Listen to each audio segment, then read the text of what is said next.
Action. So who was able to get to the homework for today? Anybody? Like what? With the team things. Oh, yeah. So which teams are represented here? I see the Happy sad. We'll give Happy sad. Happy Sad. Okay, Happy Sad. Let's go. Happy What- Tracker. Tell us about the server schema. I just want us to go and present. Yeah, or describe it. You can describe it in words. Okay.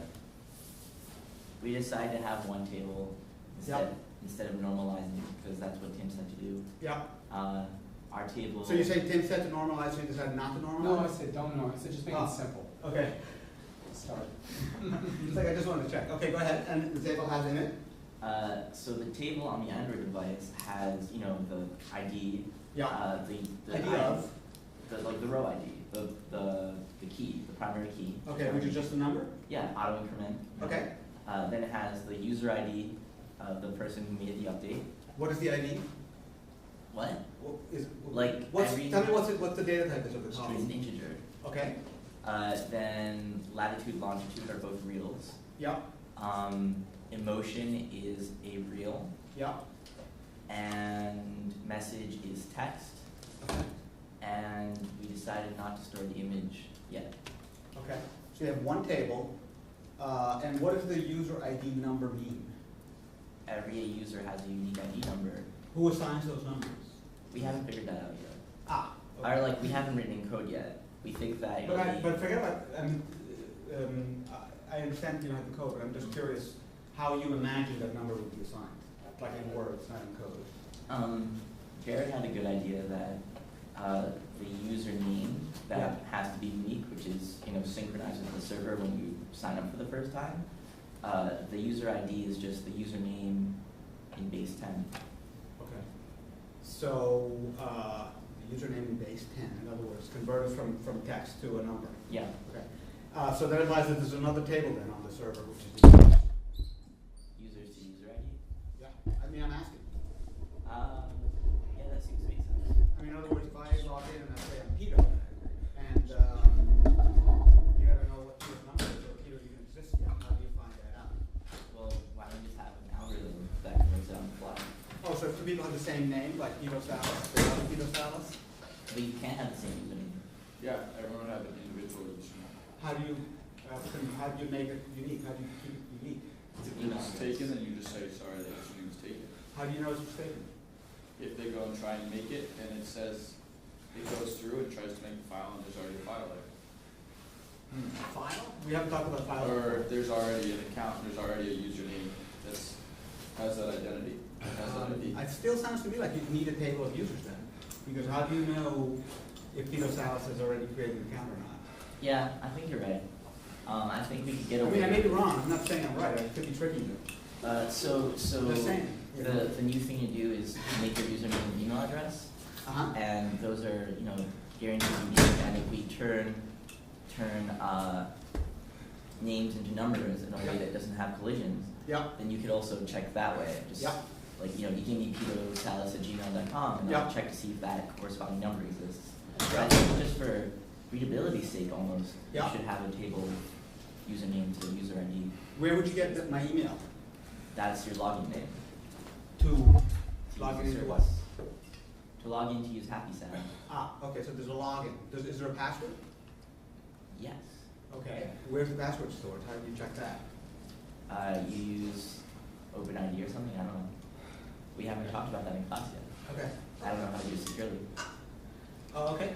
Well, I give you a suggestion of what we're trying to do in Vogable, which is to store the user name as their Gmail email account on the assumption that if you're using an Android, the Android almost definitely knows your Gmail, and it's already collected your password, so you don't have to worry about that. And you just store the email address on the server. Is that viable for you guys, do you think? I don't understand. So you just rely on Android to provide the password when you're logging in? Each Android device is registered to an email address, so you can always get that information from any organization. Speak up so everybody can hear your point. I was saying, from what I found out is that each device is registered to a unique email address, so you can always find that and use it as your user account. Any other happy chatters that have a thought about this scheme? I think one thing that we have to account for is that even though we're using SQLite right now, eventually are going to have to go over to SQL because we're limited in terms of, you know, my SQLite only has 5 types, and one of them is integer, and that's, you know, still the normally signed integer, so that is limited in how far you can go. Yeah. But we haven't really discussed that either. Okay. I mean, because the point of this today and tomorrow is going to be how to not even use SQL, but use the network, the service. That's what we're going to learn today. But anyway, I mean, it's so something to think about, because is there any problem with privacy or security if the plain text email of the user is stored on server? By the way, the word plain text is kind of jargon to mean not encrypted. So the plain text version of the email stored on the server, is there a problem with that? Anybody think? Privacy, secrecy, whatever? Yes. The only problem I could think of with ours would be location. But meaning, say more. Meaning that some people are iffy about giving up their location. They don't want people being able to track where they are. Right. But as soon as you're willing to log your location in an application, I kind of feel like it's okay. Yeah. You want people to see where you are. Yeah. Are you by the way, are you guys or does the Android require that the user give consent to any app that picks your location off the GPS? Like on iPhone, you always get that message whether you want to or not. Is it okay for you to track your location? I think there's when you install an application. So that's when it happens? Yeah, it's like, do you accept these permissions? Okay. And it lists everything, and you hit like yes, no, whatever. Okay. So I mean, so this question of, so this schema that you guys thought up is going to be the beginning of what the protocol is essentially between your Android app and the server. So you need to try to think that through a little bit more, and luckily I have the same homework again for tomorrow. So you'll have another chance to revise. So, cool. Okay, how about giraffes?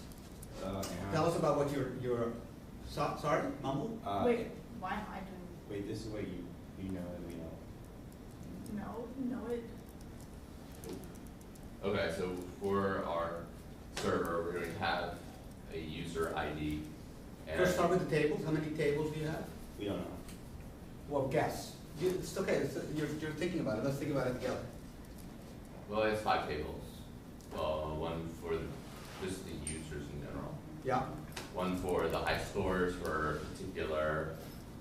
Actually, I think it'd be easier if we just had tables for each level Okay. for the scores, and then made those into subgroups for fastest time, most fruit acquired, and Steps. most So steps. each level has its own table of users who Yeah. achieve certain scores? More like it, yeah, I guess you could say that in a way. I think there's for your like personal information for each of those, and then another set of tables for like overall who's the like the highest or who's the best Yeah, yeah. in each of these. And that would just be a list of user IDs, essentially. I was thinking we could store the information locally and then have the user decide if they want to upload it or not. Yeah, that makes sense. That makes a lot of sense, yeah. So let me just draw what I think you said. So if you have a user table, notice the nice new black marker that works, by the way. All right. Thank you. So you have a user table, and the user has an ID and has a name. And then you have a high scores for level 1 table kind of thing. And it has, come on, help me here, let's give me a column that says. Most fruit collected. Say what? Most fruit collected. And what would be the value in that set? 27. Integer. Yeah. What does it mean? In other words, is it 27 means 27 fruit collected by who? By the player. Which player? You. Okay, anybody have a more helpful response? User. Huh? By the user. User. ID. But we're on the server here, Yeah. right? I'm talking about what's stored on the server. What is stored on the server? That's what we're talking about here, right? So the server is keeping track of all your That's pretty users. good. Yes. Well, I still think some sort of unique user ID would be needed for the Okay. server. Yeah. Just because normally when you look at other scoreboards, they have some sort of like string representation of who made that score. Yeah. And obviously then there's a score as well, Oh, which yeah, I know. has to be some sort of integer or to Yeah. that effect. Yeah. And then if you want to add extra levels of that score, like, oh, this guy got the high score and this guy got the highest score in Fruit Collector, highest score in, I don't know, enemies killed or et cetera, et Yeah. cetera. So those all have to be separate values, but it just depends on what you want. Okay, so let me just give you some tips, and then when you guys do the homework again, you can have another crack at it. So essentially, I think it sounds just sort of interpreting what you're saying. I'm wondering why there's not just a scores table that has a user ID, the level they were at, and the number of fruit or whatever other scores you want to save, and maybe the date of when that was achieved. And you produce your level, your leaderboards out of this. Yes? I think the thing with that is, would be cool if we could just have it done in like a table for each one, because you can see who's number one in the world Right. at getting the most fruit, and you just see only that statistic. Right. And then you go to a different one and look at who died the most and is the worst at this game. Right. That kind of thing. Yeah, but and that makes sense. But remember, this is the internal data representation, so you could do subsets out of this to produce all So those. you could take that data and you could rechange it, format it in such a way that that data will take up like the entire screen. Yeah, exactly. Because the data is, I mean, the database is just an abstract list of records. All right. And you can ask for a subset. So formatting of the list doesn't matter so much as it is efficiently storing the data.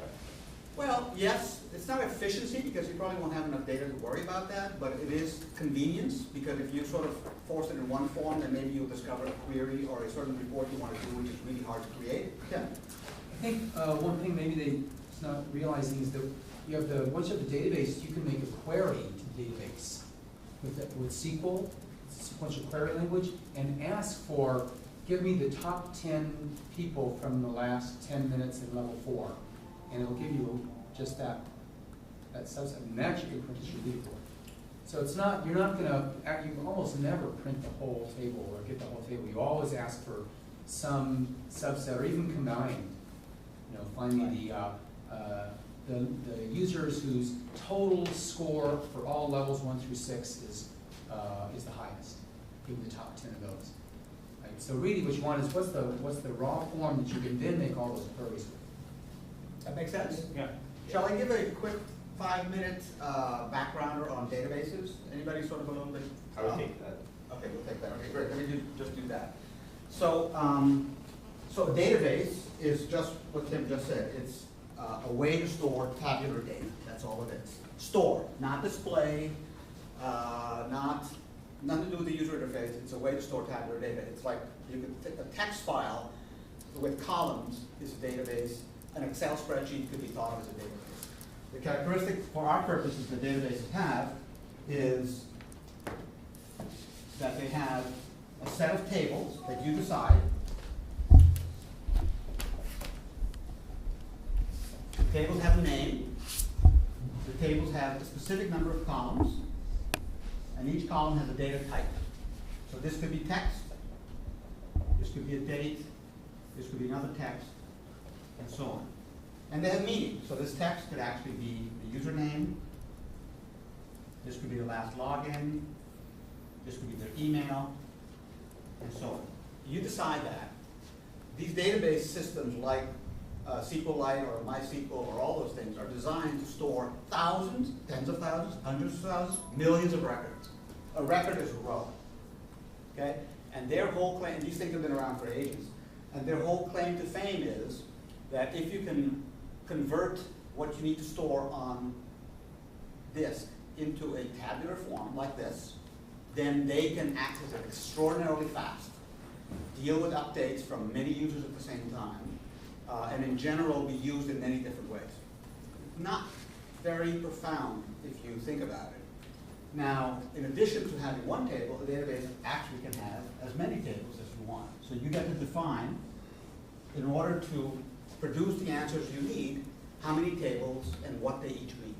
So typically, when asked, design the schema or talk about the tables, you think about, you start from the outside in. You start from what the functionality is that you want to provide to the user, either to the user interface or website or whatever. And you think, okay, for me to answer this question, for me to generate this report, for me to display this form, what do I need to store? And can I think of it in terms of columnar data? Okay?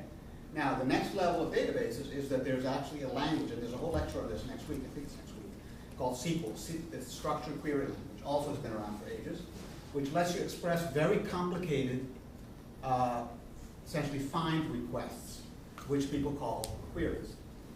Okay, so you could say, assume that you have, you're Amazon, and you have like 100 million customers, and you want to ask the question, find me all customers whose last name is Sal and logged in the last 3 days and bought a total of $100 or more.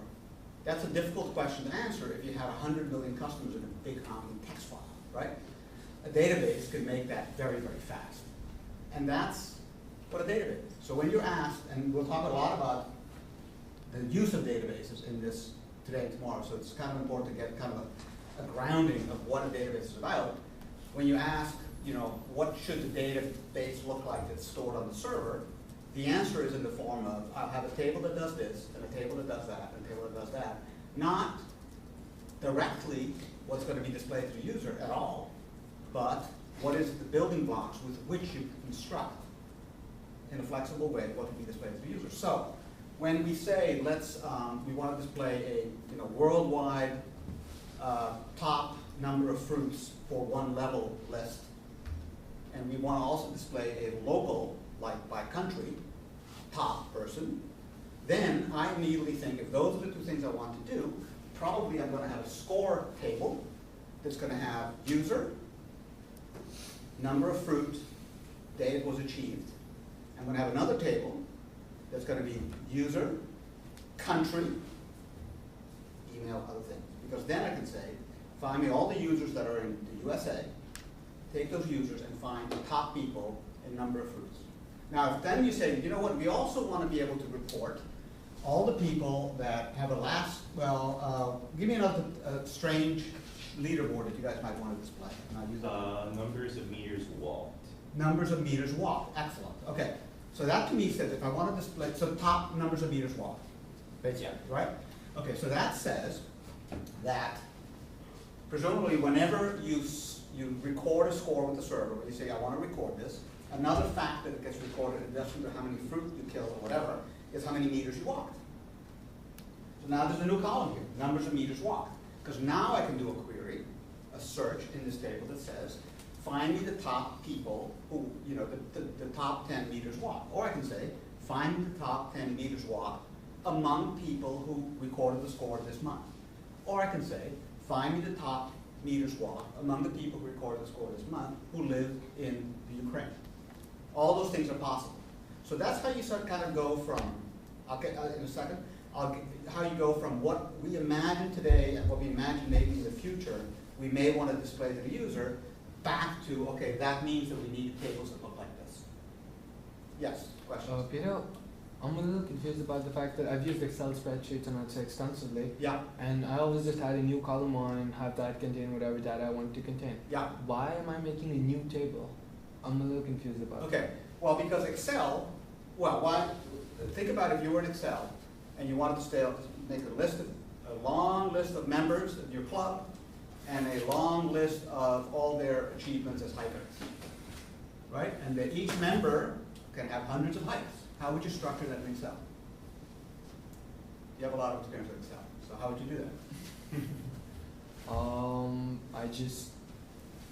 I'm not sure how you want the log experience. Each member has a lot of experience. Well, in other words, each member comes back from the hike, calls up and says, this is Peter. Today I hiked in Arlington, Mass, and I hiked 30 miles. And then later on, Taha calls up. This is Taha, and today I walked in Cambridge and I walked 20 miles. And then Peter calls again. So you're basically getting all these records of how far each person walked. Through phone calls, you have somebody sitting at the PC with Excel and they're typing the stuff in. Right? So, how would you structure it? I probably have names on the top and people writing, filling up the columns about like how much they walked. And then so if Peter walked again, you'd have Another date and next to it. another Peter's name again. So you, in other words, your Excel spreadsheet, which is fine, so far, is gonna be name, city walked, Well, date, and distance. I put name on the left. I have it. No, like on the, like not in the vertical column for the row. Oh, Oh, no, I like, yeah, that's fine that way. okay, good. This is the city where I walk, this is when I walk, and so on. Now, I want to record the phone numbers of people in this club. Where do you put that? Because I want to be able to call them back. Right next to distance? Or that Okay, way so down? then Peter has walked 20 times over this last week. And I have his phone number over and over again. Ah, And then if he changes his phone number, what do I do? change it? Everyone? Nah, that's What fine. if I overlook Makes one? sense. So what would you do in Excel? I'll probably make another table, another spreadsheet. Ah. There you go. Voila. Yes. My question, like, I understand the multiple tables, but how do you interact with them? Like How do I what them? Connect them together? Connect them, Okay. exactly. Good question. A very fundamental question, I just purposely left that off. Typically, these are called relational databases, and the way you connect them is that every row, as somebody said, has an ID. So now I'm going to add here ID, also known as a primary key, with which you can uniquely refer to any row in this table. So there could be numbers, whatever, but all we say is that these things are all different for this table, right? So in this scenario, let's take exactly this scenario. I wouldn't do this because that leads to trouble with the phone numbers. What I would do instead is I would not put this column here. I would put person ID, and then this is very much like your giraffes now. This is going to be walk logs. And then I would have another table which has person ID as well, and the name, and the phone number, for example. So person number 4 walked here, he walked here, he walked here. Person number 4 is Todd. Okay, so how do you make the connection? You make the connection by common numbers. Here, this is called the primary key.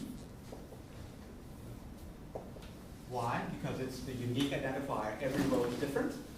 This is known as a foreign key because it makes reference to another table. Okay? And then there's an operation called a join, which allows you to do a single query that says, find me everybody whose area code is 781 who walked more than 5 miles. Their area code is in here. The walks are in here. The join allows you to do a query that spans 2 tables because it knows how to connect them together.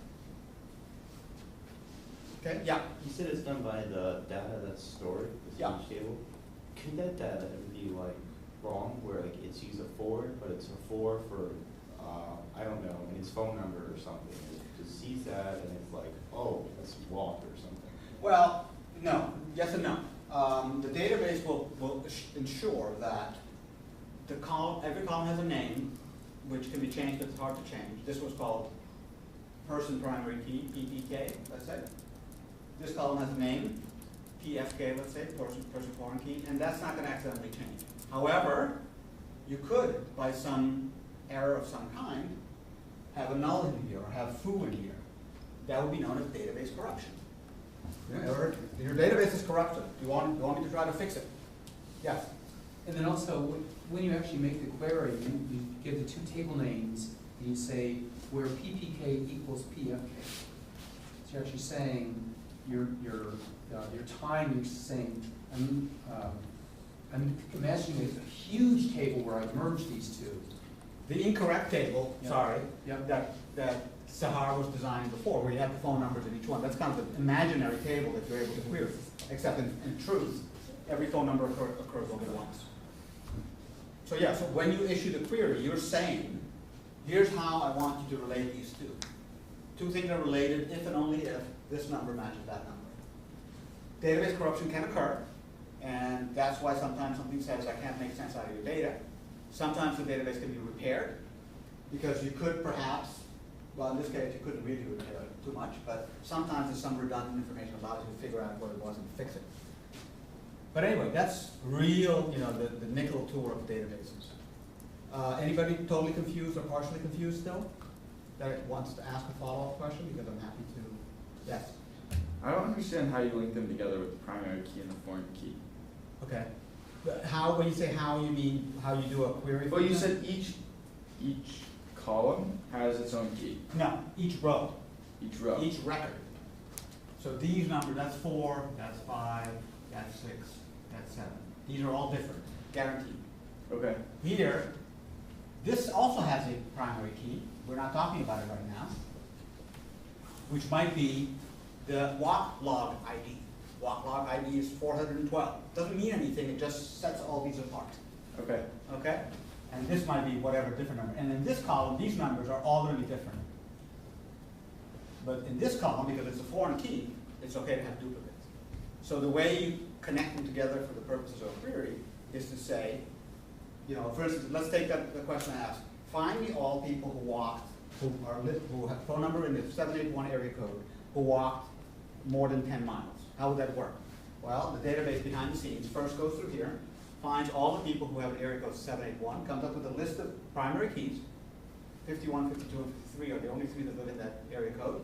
Takes these 3 numbers, goes over here, does a query for 51, 52, 53, comes up with the 41 times they walked, Yep. sorts by how far they walked, finds the 10 miles, and that's how it gets the answer. Yeah?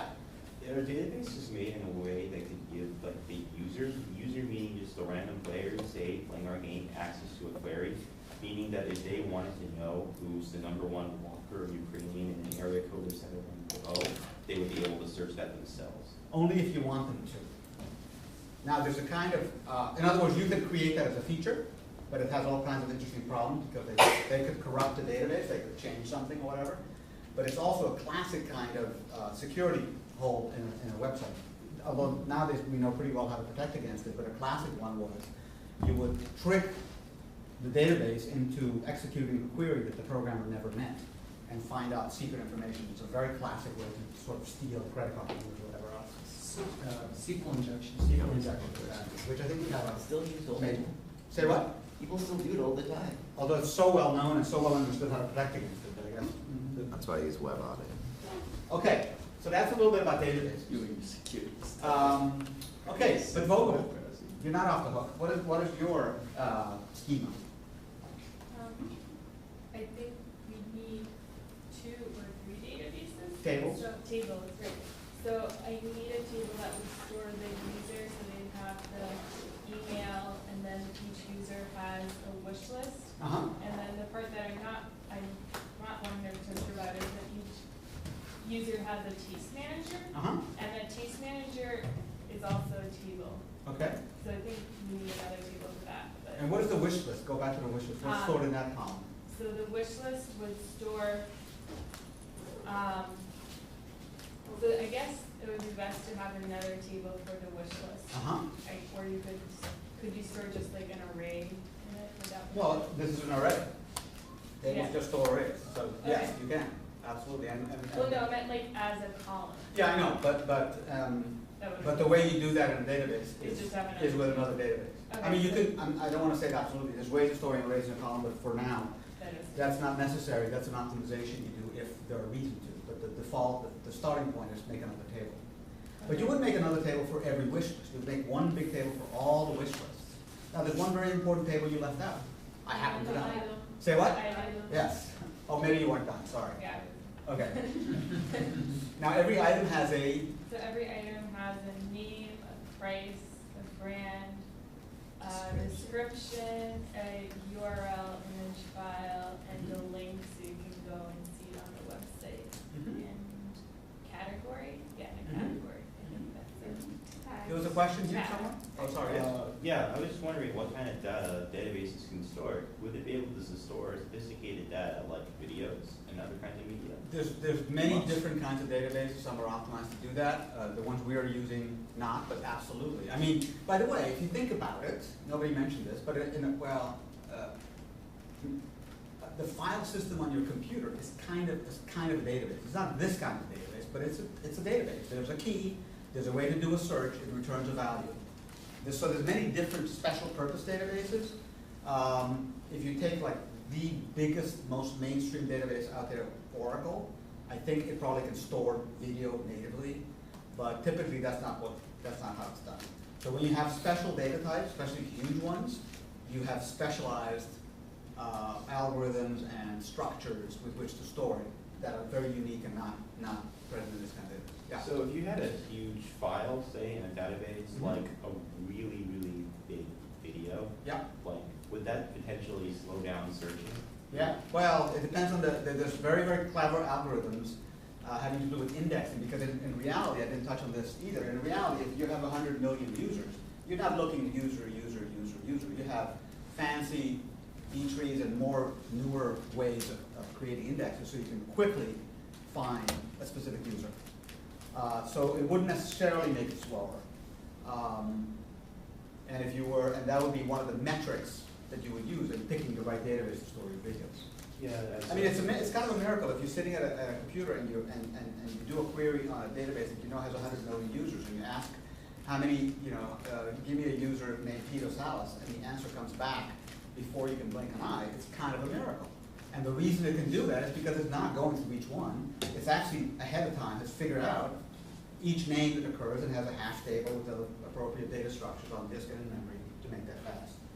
Yes, and that's the whole course. I was gonna say a real easy way to do that without storing the database is just store it on the file system, like Peter was saying, and store the file name. Yeah, just be Like your half file the names, file, you yeah. just, Yeah. Exactly. And that's what that people way it usually wouldn't do. lag. It wouldn't- Or even upload it to YouTube and store the YouTube URL. Yeah. So you don't even have to deal with the storage part. Exactly, yeah, exactly right. Was there another question? I thought I saw a hand, or is it been satisfied? Oh, yes. So if Oracle is one of the large databases, their competitor is SAP. No. SAP is a product, well, Oracle is a competitor to SAP, but SAP does not have a database of its own. It's the systems on top of that they compete on. I'm pretty sure SAP runs on an Oracle database. Okay, cool. Okay, good. Enough on this. Okay, wait, not enough. Let's play out the evocable one a little bit more. Let me erase this, because I want to illustrate the idea of the keys again a little bit. So evocable, you will get said, good, I'm throwing these things on the floor, they're precious. Said we have an item, or no, Jackie said, we have an item database, item table, rather. We both said it. So what? Simultaneous. You're right. I'm so sorry. And the item will have a primary key. Okay, and it has a bunch of information about it. You also said, you have a user table, which has a primary key as well, of course, because all tables have a primary key, and has a username and a few other things, including a wish list. And we asked, what is a wish list? How do you store that? That would be another table. Yeah, okay, so anybody, give me columns, what are the wish lists? Yeah, primary keys. Say, I'm getting conflict for audio. Or you can say every other word. Jackie, first word. It has an ID field. Wait. Okay, I couldn't seriously. figure out Okay, so what wish to list. say. Alright, so my idea is, could it have an infinite amount of columns with primary keys? It can only have one No. primary key. Not primary, of foreign keys. It or could, private. it could, an infinite is a lot, but No, probably some number okay. near that we did get, yeah. Yeah, it would be a growing Okay, yeah, and what would the columns be? Give me some examples. item one. Oh, I see, okay, okay, that's fine, so item 1 and 2 and so on. But how do I tie the user Oh, right. to this? So it also has to have another foreign key thing. going Who to- does? The wish list or the user. The user. So The this is user, a foreign yeah, key. The wish list goes to the primary key of the wish list. Oh, all right, the wish list, right, okay, say it, so I The get it. wish list of the user has a foreign key that links to the primary key of the wish list. Wish list of the user. The column in the user table is Yeah. going to Okay, so this is gonna be 4, this is gonna be 4, Yeah. right? Thank you, Okay, that's one idea. Does anybody have an improvement on this idea? Or you could just not, or you could just not have, I guess, a wish list column in the user, Yeah. and just have a user column in the wish list Uh, table? Like it would be Yeah, you for. could do that. Yeah, you could do that, because what you're saying, what you're actually saying in the lingo is there's a one-to-one relationship between a user and a wish list. One user has one wish list is owned by only one user. So in that scenario, you could put the key in either one. But, anybody see how we cannot need an infinite number of columns here? Okay, I'm going to show you a technique which you're all going to be able to apply. So it's a general technique. The technique is this. You have a wish list number here. Basically, okay, let me just, you have a single item which is on the wish list of user 4. Okay? 99. So what does this mean? This means that I can have 100 records in the database, in this table, that all say user 99. Okay, so bingo, now I have associated the list of this with just another record for each user. See? Very simple. Now here, so, and if you want to diagram this, one way to diagram it is this. The user wish list item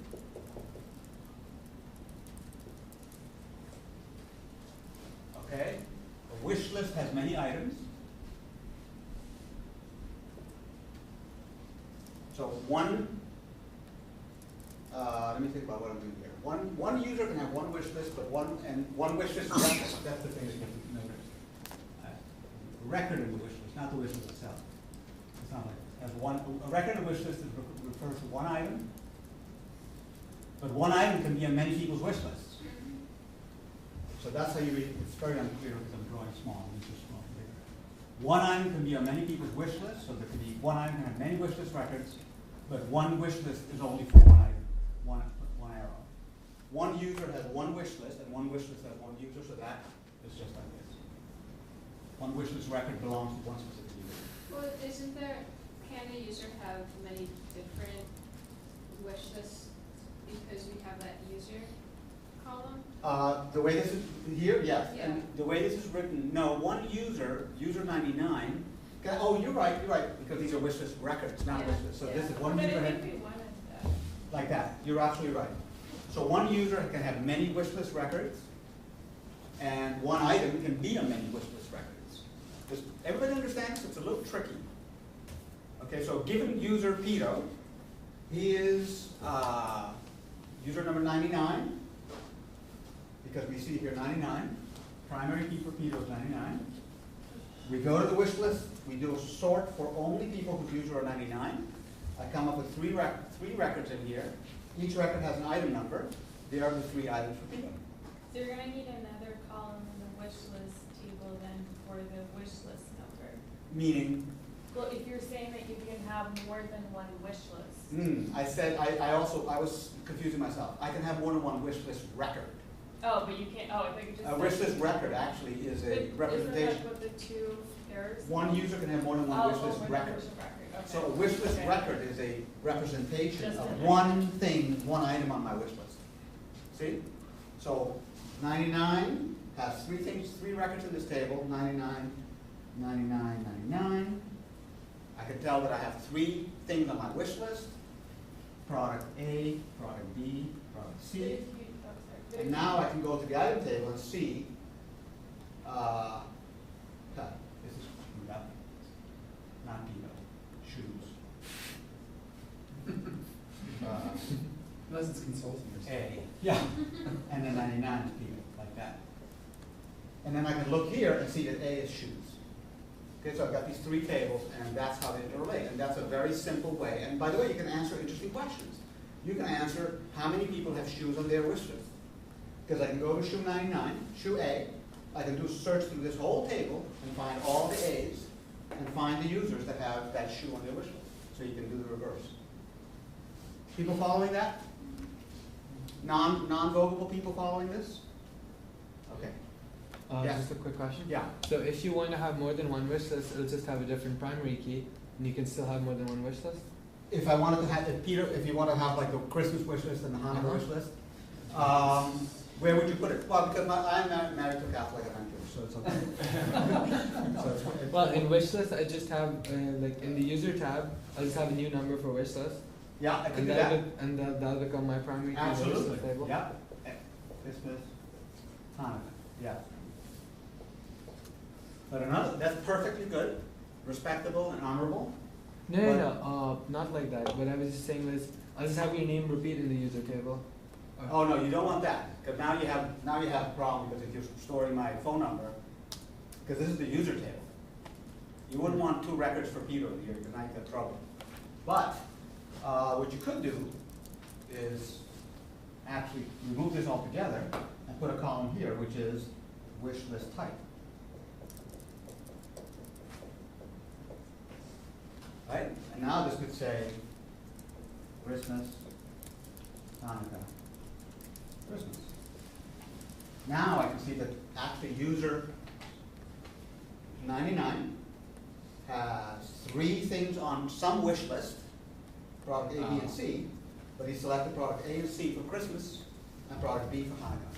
And that's how you do it. So all you need to do is add 1 column. So, any other questions? You had a question, I think, or was it answered? That was actually the same. Okay. So yes, thank you.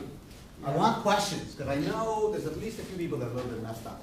Because this stuff is tricky. You learn this, you're going to hear this 100 times until it really clicks. So these databases, they are always stored, like they can be stored locally, or? They can be stored locally or remotely or anywhere. It's a concept that applies in all kinds of ways. Yeah. Because I'm saying that eventually, like for these apps, probably will run out of memory if we store it locally. Right. Right. So it's Right. better to do it on the web. Yeah. I mean, and that's one of the considerations. Yeah. And other considerations are that, you know, my Android won't know what your wish list is because it never got sent to my Android. Yes. So I was playing around with some of the games that do this. Yeah. They store high scores. Yeah. I find a lot of times, and it's kind of annoying sometimes, they always ask for permission if you want to upload the scores. Right. It never just does it. Yeah. Is there a way that you can make it so it would just do it? Yeah, that's totally the decision of the game designer, not of the database. You might, you know, ask what your users want or don't want, whether they consider it a violation. You might ask it once at the beginning, is it okay for me to store your information on the server every time you exit? That's purely a user interface decision. It's not a database related decision. And there's many things that do it without asking. But it's interesting because I know on the Mac, because it's a topic of conviction, that every single time it picks up your GPS position, it asks you. You can't tell it. Just do it without asking you ever again. So, modulo the big privacy brouhaha, well, it turned out they were storing it all anyway without asking. In terms of what their goal in life is. Okay, we cool on databases? All right, now we actually, this is like yesterday with the. Yeah. And we're going to go over the SQL stuff next week. Yes, I know. And on Monday, I'm going to Yeah. talk about how to do this. So you're going to go into much more depth here, but this will give you enough to answer tomorrow's homework. Okay, so. What do you came here for? All right. So what we're going to talk about is how to make all this stuff work. You have an Android app, you're going to be storing stuff on a server. Where is that server? How do you get it? How does it work? And how do we make all this stuff work from the point of view of the concept as well as the nuts and bolts. So let's pop up a level and ask ourselves, let me go to reverse video. What is it again? It's a bit of what, 8? Yeah, Control Option Command 8. Cool. And make it a little bigger. And actually turn off the light. Can you someone The turn middle off light? in the Yeah. on screen? Let's just make it big. Okay, so take a look at this strange URL. That one. Yeah. Much better. Okay. So let me just go to it.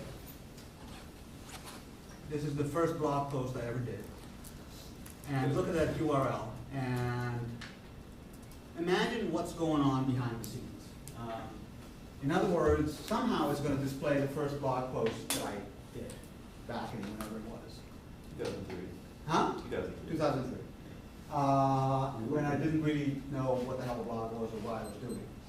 So this is actually stored in a database on the blog server. In this case, on my server. You know, it's not. There's not a static file with HTML in it. It's in a database, and somehow when I type in this URL, the server behind the scenes is figuring out what to display. And if you look at that URL, it looks like a date there, 2003-5/31, and a string. So let's talk about how that happens. What's going on here? So basically, as we talked about yesterday, what is a server? I mean, there's many definitions because it's a vague question. But for me, it's nothing more than a computer, any computer, could be my laptop, that's somehow connected to the internet or to a network. Number one, but number two, that it understands one or more protocols. In other words, if you ask it to do something, a protocol is a language, in a way, with which you talk to a server, and if you ask it a question in that language, it gives you a proper answer or not. That makes it a server. So all these things are different protocols, TCP/IP, HTTP, DNS, UDP, and so on. They're all languages that are very carefully specified. You'll find oodles and oodles, pages and pages that say, when the comma is here, it means this, and when the comma is there, it means that. Because in the end, all these systems talk to each other very quickly and behind the scenes using these protocols. But basically, in the end, a server is a computer that receives a communication over the web that's asking for something, some kind of information in a certain language, a protocol, and if it understands that language and understands the question, it gives an answer. That's all a server is. So what we have to do is figure out how these things are built and how they work, okay? So what's really needed to create a simple web server, website? All right, so if we looked at the example with the blog, the URL I put in the top eventually led to a request made to a certain server. It was called salas.com. And that request was in a certain language, in that case called HTTP. And the server was able to respond to that request by returning what is displayed on that page, which is a bit of HTML. That's all it is, right? So, obvious, just to state the obvious, to drive it home. Wherever it is, maybe not. I can do view source here, and really this is what was returned by that server, a bunch of text. It's the web browser, it's Firefox or Safari that knows how to read that and turn it into a pretty picture. The server doesn't know, the server just sent text. Okay? So that's what the server does. It gets this request and sends that back. So, so how do we build the server then? Well, we got to decide what the HTML pages that we want to send back when that question is asked. We got to connect the computer to the internet, in quotes, because it could be local, it could be an intranet, it could be a wire. We have to make that computer act like a web server, and I'll explain what that means. We have to give that computer the HTML pages. Now, if I go to the server, so this is my server over here. Well, here we go. I have these drawings in it. Can you light the side lights? Yeah. So the server is this computer that's connected to the internet. I'm in Safari or Firefox. I type a command in. It sends it over the network.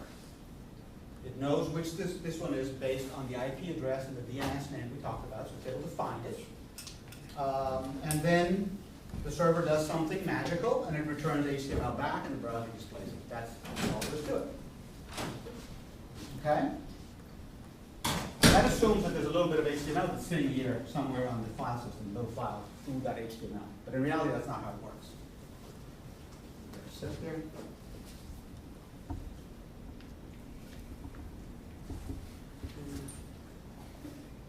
Okay.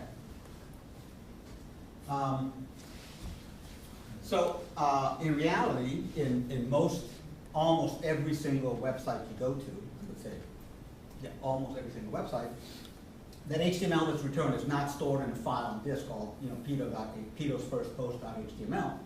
it's actually created on the fly by a bit of code, Java code, Ruby code, whatever, on the fly, and then that's returned.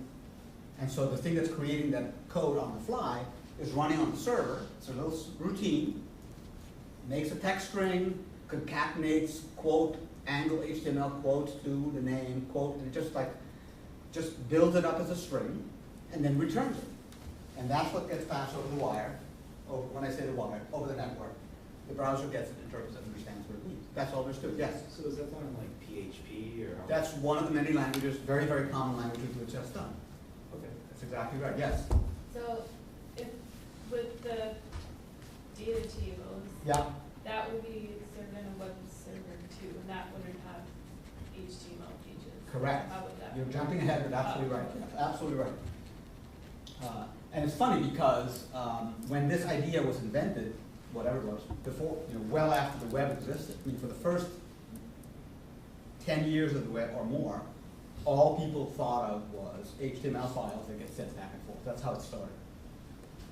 The idea of a web service is significantly more. But anyway, so look at this again.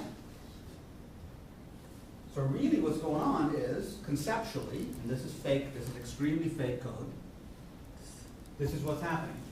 On the server, right, there's a, rather on the client, there's a method called get with a string which is the server's name, www.salas.com, a string which is the protocol, HTTP, and another string which is the parameters. Okay, so conceptually, there's a call like this, get from www.salas.com. So you can imagine writing this code in Java. Get from here, using this protocol, here's the parameters for the request. Okay? And so now, this thing on the server there's no HTML file stored there called Peter's first post.html. There's actually a database or something mysterious. So this method has to find the right server, talk to it in HTTP, and then start parsing this to figure out what it means. And it's going to parse this as you would parse it. It's like a parameter, it's a string parameter. Do string compare, remove the slashes, come up with what it means. This server has decided, because of the way whoever wrote that system, which is WordPress, decided that the way this is supposed to look is a year, month, day, and a title. That's what they did. So that they have a big piece of code that just parses that string, finds the first thing, 2003, maybe takes these three strings, do a query on the database that has a list of all the posts, stored in a totally different way, comes up with a record that was created on this date and has this title. Now he has a record, and the record has columns. It's in the database. The columns are author, date posted, title, tags, body, whatever else, comments. Just a row of the database, it's data. And now they write a piece of code that says, okay, let's make some HTML out of this.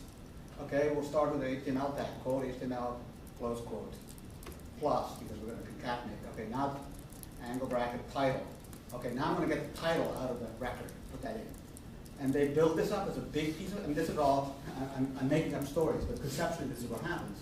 They build this big honking string, which is the HTML they want by looking in the database, and then they just return it, HTML result.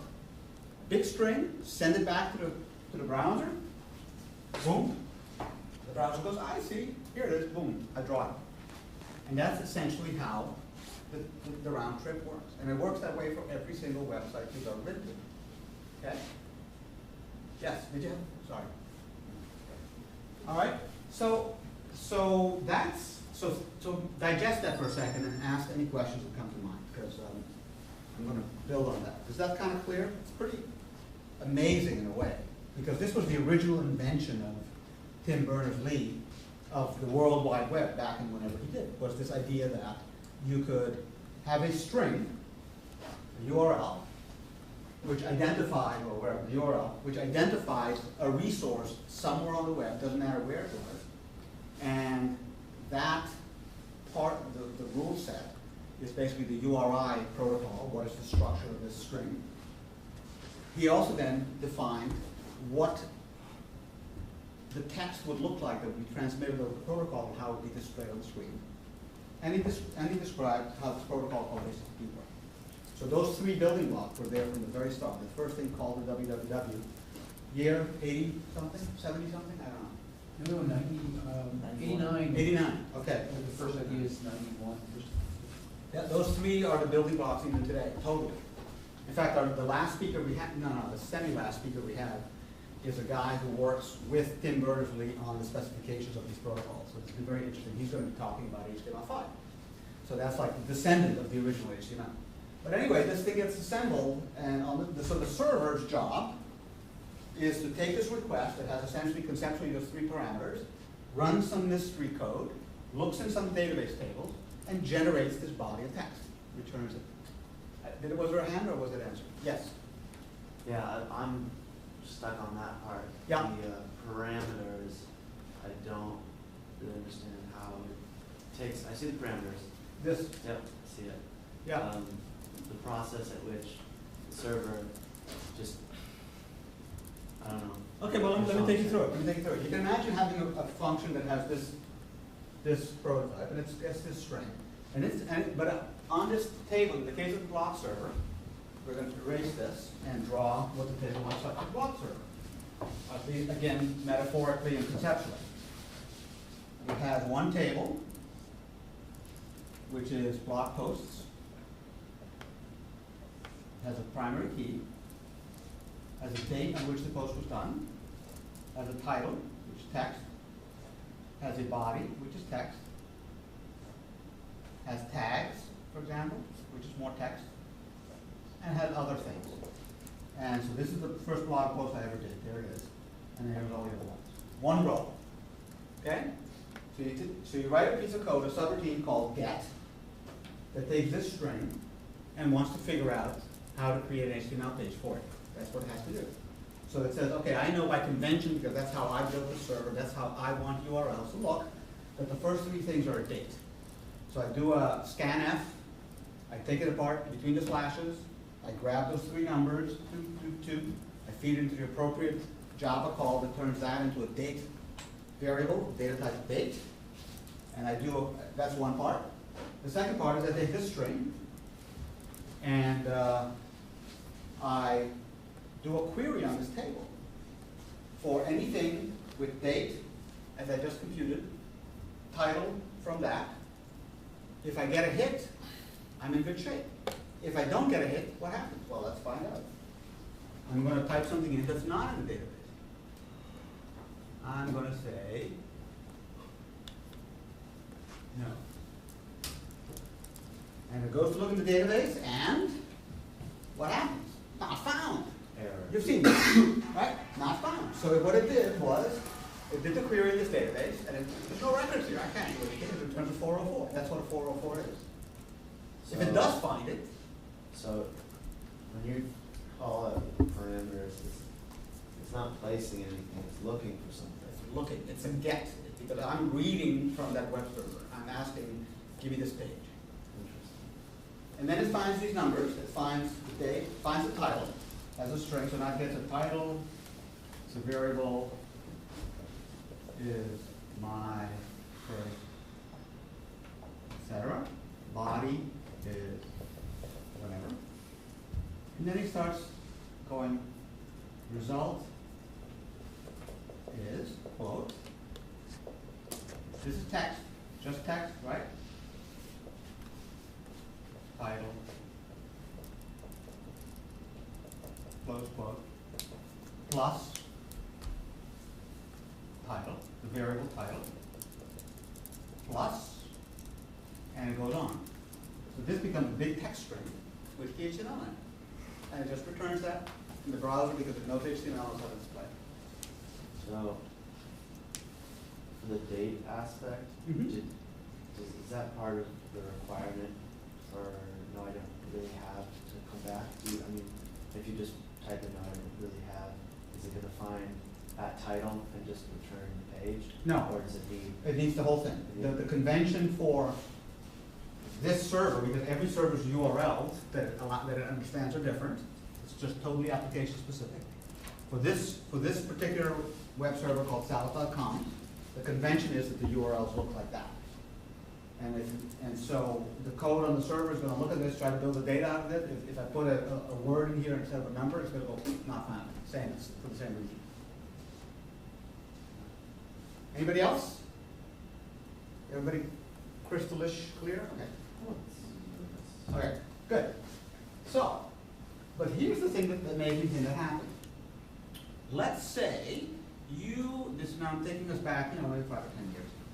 And you could go onto Expedia and look up, flights that were available. Or you could, let's take that. Go to Expedia, look for flights. But let's say I want to make an application, a little program to run on my computer that found the cheapest flight to go from Boston to Chicago. I say, hey, Expedia is there. I can go type it on Expedia, Boston, Chicago, see what I have to read it. But I want to write a program that takes that information and actually reports back to me the cheapest flight is this. Maybe it wants to send an email, maybe it's in a report, whatever it is. I want to do that. So what did we have to do to succeed at that? Now we have the Expedia server. It takes a URL. You can send a URL to it, and it'll send us a bunch of HTML. And the HTML has table tags and all this stuff in it, but in there is the flight, the prices of each flight. So what you would have had to do, anybody have an idea? Yes? You have to parse the HTML to find exactly what you wanted, but what would make that easy is probably have them create an API for us to just grab. Right. But this is before anybody thought of the idea. See, that's the interesting thing. It was an idea that had to be invented. Because you have this world of thousands and hundreds of thousands of web servers doing all kinds of useful things, whether they were travel or prices or news and it goes on and on. But they all understood how to send back HTML and request result for query. And now, more and more, people had ideas on what they could do by looking at the web pages and doing something programmatically with them. And the concept that Jackie just described is called scraping, screen scraping or web scraping. Because what you would do is you would pretend to be a browser in your program. You would send a request to some website, weather site, to find out whether the weather's good, like the giraffe game wants to display. I was thinking if you knew where the player was in GPS and you knew the weather, you could make it rain. So, let's say you want to do that, okay? That'd be kind of fun, right? That'd be really cool. Yeah. So you could say, okay, great. I can write a program that does it. Sends a request to weather.com, and I'm going to look at weather.com. And if I want to look at weather.com, it's very easy. Oops. Of course, if you don't have a connection, it's not so easy. I think you put a comma instead of a dot. But also, this looks bad. But I did put a comma. You're right.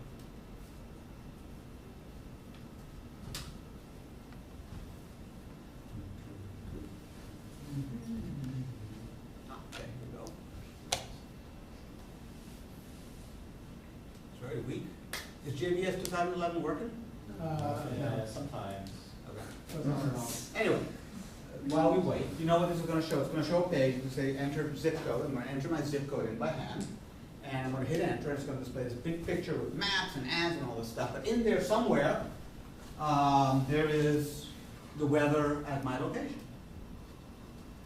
Oh, I redid the website.